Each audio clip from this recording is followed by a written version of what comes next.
Sleep and early childhood. Along with food and water, sleep is one of the human body's most important physiological needs. We cannot live without it. Extended sleeplessness, such as lack of sleep for longer than a few days, has severe psychological and physical effects. Research on rats has found that a week of no sleep leads to loss of immune function, and 2 weeks of no sleep leads to death. Recently, neuroscientists have learned that at least one vital function of sleep is related to learning and memory.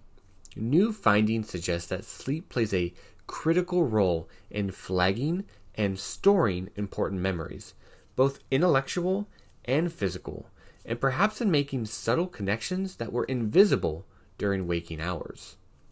How much sleep do we need?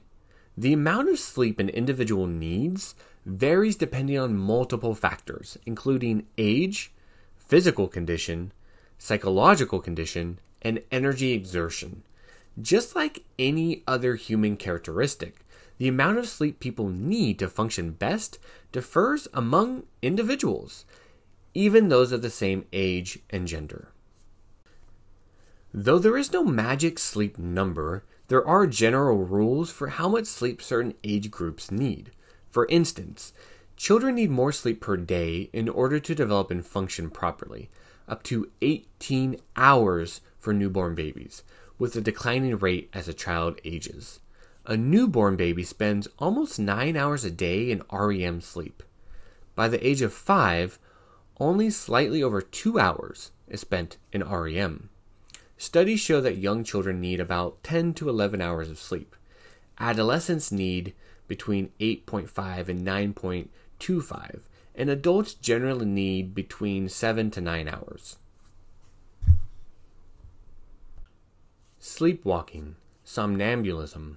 Sleepwalking, sometimes called sleepwalking disorder, somnambulism, or noctambulation, causes a person to get up and walk during the early hours of sleep. The person may sit up and look awake, though they're actually asleep.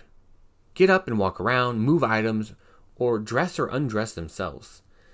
They will have a blank stare and still be able to perform complex tasks. Some individuals also talk while in their sleep, saying meaningless words and even having arguments with people who are not there. A person who sleepwalks will be confused upon waking up and may also experience anxiety and fatigue. Sleepwalking can be dangerous. People have been known to seriously hurt themselves during sleepwalking episodes. It is most common in children, but also occurs occasionally in adults.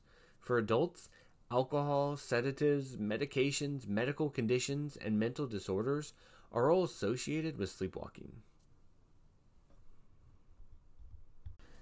Sleep terrors and nightmare disorder. Sleep terrors are characterized by a sudden arousal from deep sleep with a scream or cry, accompanied by some behavioral manifestations of intense fear. Sleep terrors typically occur in the first few hours of sleep during stage 3 non-REM sleep. Night terrors tend to happen during the periods of arousal from delta sleep, slow wave sleep. They are worse than nightmares, causing significant disorientation, panic, and anxiety. They can last up to 10 minutes, and the person may be screaming and difficult to wake. In some cases, sleep terrors continue into adulthood. Distinct from sleep terrors is nightmare disorder. Also known as dream anxiety disorder, nightmare disorder is characterized by frequent nightmares. The nightmares, which often portray the individual in a situation that jeopardizes their life or personal safety, usually occur during the second half of the sleeping process called the REM stage. Though many people experience nightmares, those with nightmare disorder experience them more frequently.